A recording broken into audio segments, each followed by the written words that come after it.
过年包红包，这红包落个造型是愈来愈多变化，充满创意。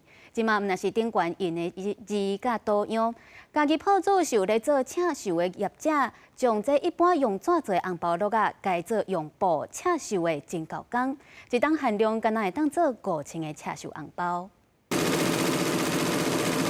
按照图面的设计，其实用真紧的速度先完成红包落啊的花草。人讲用白请一个一个甲填起来。业者讲，这种刺绣的红包落啊，干那做一个爱真侪时间，一档上侪做5000个，因为做刺绣的人是愈来愈少，也无法度大量来生产。那花上出来的时阵，我再用另外一块布再盖起来。我要互后壁会使编写的时阵，会使再盖起来。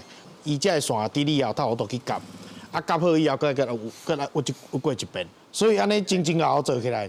一个项目嘛要开点外钟的时间，会比较会有印象说，这不是我们传统看到的，就是只是平面的，它还有立体感，对。业者表示，铺主逐当距离过年这段时间，真侪同业拢爱赶工替新民准备要换新衫，因为过年进前无闲到过年这段时间，拢咧赶这个刺绣的红包落啊。希望后民众知影，刺绣除了宗教文化以外，嘛会当伫生活当中有无共的运用。送钱都要到。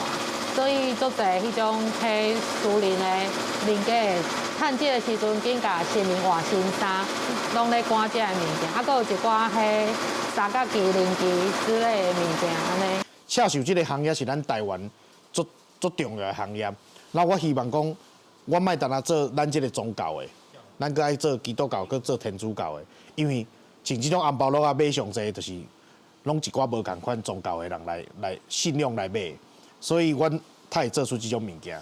12生上的花草，加上过年的好话，用刺绣和红包落啊有无共的模样。家己园的铺主较早用宗教文化带动刺绣产业的发展，即马传统产业变转型，问下要延续地方的历史，嘛要用创意找到新的方向。记者林慧婷，家己报道。